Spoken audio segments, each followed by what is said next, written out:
अवधूत चिंतन श्री गुरुदेव दत्त श्री स्वामी समर्थ सर्वांना तुमच्या सगळ्यांच्या सर्व चांगल्या इच्छा पूर्ण करोत आणि स्वामी महाराजांच्या इच्छेने तुमच्या जीवनात सुख समाधान आनंद सदैव राहो।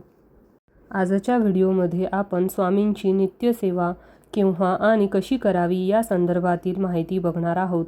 कारण बरेच काही नवीन सेवेकरी आहेत आणि कधीकधी आपल्याकडनं पण त्या चुका होतात। जर तुम्ही महाराजांची नित्यसेवा करत असाल तर ती त्याची योग्य पद्धत कशी आहे आणि ती केव्हा करावी तेच आपण बघणार आहोत। तर व्हिडिओ संपूर्ण पहा। आधी महाराजांची नित्यसेवा सुरू करण्यासाठी गुरुवारच पाहिजेल का नाही, तुम्हाला जेव्हा मनात येईल तेव्हा नित्यसेवा करायची। नित्यसेवा म्हणजे काय? नित्य नियमाने केलेली सेवा। नित्यसेवेमध्येच त्याचा अर्थ दडलेला आहे। काहीही फक्त मासिक धर्म सुतक वेटाळ सुतक असेल तर ते फक्त 4-5 दिवस सुतक जोपर्यंत संपत नाही तोपर्यंत सेवा करायची नाही, नंतर सेवा करायची आहे। सेवेमध्ये सातत्य असणं खूप महत्त्वाचं आहे। सगळ्यात आधी आपले कर्म बदलण्याचं काम, जे नशिबात नाही आहे ते सुद्धा देण्याचं काम महाराज करत असतात। सगळ्या गोष्टींचं गणित असतं, सगळ्या गोष्टी विधिलिखित असतात।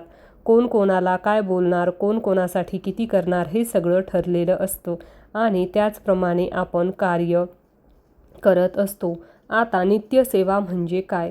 जे नवीन स्वामीभक्त आहेत, ज्यांना या गोष्टी खरंच माहिती नाहीत, त्यांच्यासाठी सांगते। नित्यसेवा म्हणजे दररोज श्री स्वामी चरित्र सारामृताचं पठण करणं, त्याचबरोबर 11 माळी जप करणं। आता कलियुगातील सगळ्यात प्रभावी कुठली सेवा असेल तर ते नामस्मरण आहे। तुम्ही जेवढं नामस्मरण कराल तेवढे तुमचे भोग कमी होतात, जेवढी तुम्ही सेवा कराल तेवढे तुमचे भोग कमी होतात। याचा अर्थ असा आहे की महाराजांच्या सेवेत आलात मग चल तुझ्या ज्या चुका केल्या त्या तुला माफ अजिबात नाही। महाराज नेहमी म्हणायचे की तुझ्या कर्माची शिक्षा तुला भोगायची आहे। एवढेच आहे की महाराजांच्या सेवेत आल्यावर त्याचा जो प्रभाव आहे, त्या कर्माचा जो प्रभाव आहे, त्या कर्माची जी झळ आहे ती खूप जास्त प्रमाणात कमी होते। आपण नेहमी म्हणत असतो की दुःखा म्हणजे डोंगरा एवढं दुःख होतं आपलं आणि ते महाराजांनी अगदी पटकन आपल्याकडून करून घेतलं। हे तसंच आहे। तुम्हाला सांगते, स्वामीचरित्र सारामृत, आता बऱ्याच वेळा अशा कमेंट्स येतात की ताई हे स्वामीचरित्र सारामृताचं पुस्तक आमच्याकडे नाही आहे, आमच्याकडे दुसरं आहे, तुम्ही पठण करू शकतो का? किंवा आम्ही अक्कलकोटवरनं आणलं आहे, ते मोठं आहे ताई, आम्हाला 2-2.5 तास लागतात, मग काय करायचं? बघा, हे कुठलेच प्रश्न हे मोठे नाही आहेत स्वामींच्या सेवेपेक्षा।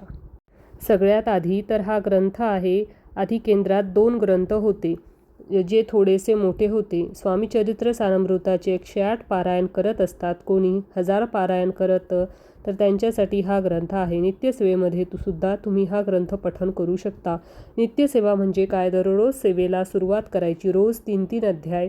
आता 3-3 अध्यायावरनं पण लोकांना वाटतं की 3-3 अध्याय म्हणजे पहिले 3च अध्याय वाचायचे का? नाही। आज जर गुरुवार आहे, जर तुम्ही आज 1, 2, 3 अध्याय पठण केले तर शुक्रवारी 4, 5, 6, शनिवारी 7, 8, 9 असे तुम्ही 3-3 अध्याय पठण करायला पाहिजे।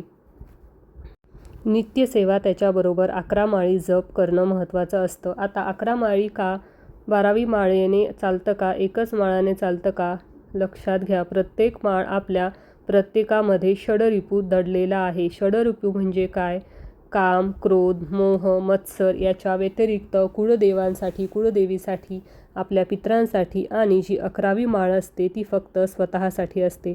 म्हणजेच काय? आपल्या आयुष्यात जर काही कुठले दोष असेल तर त्या दोषासाठी सुद्धा एक माळ असते आणि जी शेवटची माळ असते तर ती आपल्यासाठी असते। म्हणून 11 माळी जप करायचा।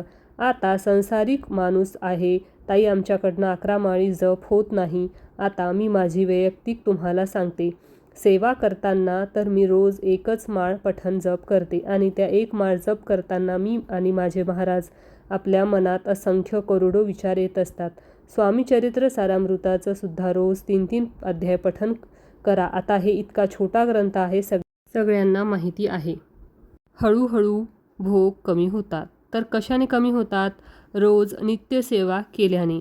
तुम्ही सातत्याने 3, 4, 5 महिने करून बघा. आता लोकांना असं वाटतं की एकदा स्वामी चरित्र सारामृत वाचलं की बस, आता काय मला करायची गरज नाही.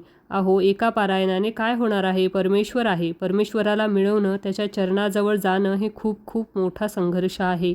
या लोकांना असं वाटतं की एक पारायण केलं की लगेच मग स्वामींनी यावं आणि मला म्हणावं, दे बाबा तुला काय पाहिजे. असं नाही चालणार. तुम्हाला त्या सेवेमध्ये सातत्य, नित्यसेवा आपल्यासोबतच असेल. ते जोपर्यंत मनुष्य जिवंत आहे तोपर्यंत त्याने नित्यसेवा करावी. अगदी नाही शक्य झालं तर एक माळ करावी. पण आता मी महिलांचं सांगते, आपण घरात कामं करतो, जे काही घरातली कामं आहेत ते करत असताना कोणाशी गप्पा न मारता तुम्ही काम करताना नामस्मरण करू शकता. मी तर म्हणते नामस्मरण करण्यासाठी सगळ्यात उत्तम काळ असेल तर तो स्वयंपाक करताना. एकदा काम स्वयंपाकाला लागलं की डायरेक्ट नामस्मरण पूर्ण अर्धा पाऊण तास जेवढं होईल तेवढं नामस्मरण करावं, की जेणेकरून वेगळे विचार पण आपल्या मनात येत नाहीत आणि त्या विचारामुळे त्या अन्नाला पण दोष लागत नाही. तुम्ही बघा, तुम्हाला ठीक आहे नामस्मरण करणार नाही शक्य होतं तर यूट्यूबला लावून द्या. यूट्यूबला श्री स्वामी समर्थ नामस्मरण जरी ठेवले तरी त्या नामस्मरणामुळे, त्या आवाजामुळे आपणही हळूहळू नामस्मरण करत असतो आणि अन्नामध्ये सुद्धा ते दोष लागत नाहीत. जर ज्यांना 11 माळी करणं शक्य होत नाही त्यांच्यासारखी सांगते, पण खरं तर 11 माळी जप करणं महत्त्वाचं आहे. पण ते माझ्याकडनं संकल्पयुक्त सेवा देवासमोर बसून करायची असते. पण नित्यसेवेला कुठलंच बंधन नाही. गाडीत जात आहेत, बसमध्ये आहात, ट्रेनमध्ये आहात, रिक्षामध्ये आहात, तेव्हाही तुम्ही स्वामीचरित्र ग्रंथ काढून पठण करू शकता. 3-3 अध्याय किंवा श्री गुरुपीठ ॲपवर तुम्ही पठण करू शकता. अगदी घरातच आहात, ताई आम्हाला देवासमोर बसून करता नाही येत, तर मग तुम्ही म्हणते ना की आपण खुर्ची टेबलवर बसूनही तुम्ही सेवा करू शकता. फक्त ते झोपून आणि मग ते मोबाईलवर बघतात असं नाही केलं पाहिजे. किंवा दिवांवर बसून नित्यसेवा नाही केली पाहिजे.